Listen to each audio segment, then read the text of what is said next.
P x लिखे तो क्या बुझी? भाज्य। क्या बुझी? जी एक्स लिखे तो क्या बुझी? क्या बुझी? भाजक। क्यू एक्स लिखे तो क्या बुझी? आर एक्स लिखे तो क्या बुझी? यानी कि जब भी किसी पी एक्स को जी एक्स से भाग दिया जाता है और आर एक्स 0 हो जाए तो जी एक्स और क्यू एक्स दोनों गुणनखंड होता है किसका? P x. जी एक्स भी और आर एक्स भी। अगर इस बेचारा का टोटल 4 गुणनखंड होगा ना तो ये बात श्योर है कि या तो यहां 2 गो, यहां 2 गो, या तो यहां 1 गो, यहां 3 गो, या यहां 3 गो तो यहां 1 गो, लेकिन दोनों मिला के ही 4 पूरा आएगा और दूसरा कोनो उपाय नहीं है। बात समझ पास से एक बार और एग्जांपल, क्योंकि एग्जांपल जब तक क्लियर। 24 का अभाज्य गुणनखंड भी है। 2 दूना 4 दूना 8 तिया 24, 4 गो चीज है ना। अब 24 को हम तुमको बोले रे बाबू 24 को हमको 6 से भाग दे दो, आंसर बताओ हमको। 6 चौके 24, शेष क्या निकला? 0। अब बताओ 24 का चारों का भाज्य संख्या कहां कहां छुपा हुआ है? 2 गो बगल है, 2 तिया, 2 गो बगल है, 2 दूना, 2 गो 2 1 गो 2, 3 गो 2 1 गो 3, 3 गो 2 1 गो 2। बात समझ में आया? यानी ज्या को गुणनखंड होगा या तो वो जीएक्स में होगा या तो वो क्यू एक्स। एक बार अगर देखो 36 है, 36 तुम बोलेगा 3 से कटता है, तो कटता है, 12 तिया 36 कटता है ना। 36 6 से कटता है कि नहीं? तो ये बात श्योर है, अगर 3 और 6 से 36 कटता है तो 6 तिया 18 से भी कटेगा। कटेगा कि नहीं? अगर किसी गुणनफल से भी उसको कटना पड़ेगा। बात समझ में आया?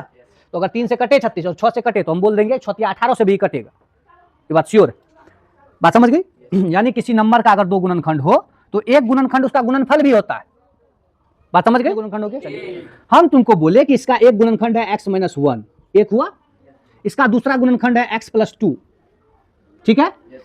इसका तीसरा गुणनखंड है x - 3, ऐसे बोल दी। 3 गुणनखंड है, तीनों गुणनखंड लिख दिए हम। एक्चुअल में नहीं है, निकाले नहीं हम, ऐसे बोल दिए तुम लोग को समझाने के लिए, ठीक है। अब चूंकि इसका गुणनखंड ये और ये है, इसीलिए इसका गुणनखंड इन दोनों को गुना करने पर जो निकलेगा वो होगा। मतलब कि ये अगर इससे कटने पर शेष 0 करता है, ये अगर इससे कटने पर शेष 0 करता है, तो ये इन दोनों के गुणनफल से कटने के बाद भी शेष 0 करेगा। यानी P1 रखने से इसका वैल्यू कितना हो जाता है?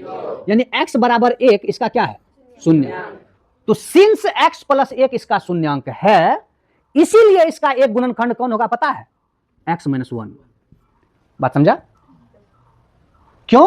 क्योंकि x - 1 ही x = 1 दे सकता है। x = 1 कौन दे सकता है? क्योंकि x - 1 = 0 करेंगे तभी तो x = 1 आएगा। तो x = 1 कौन दे सकता है?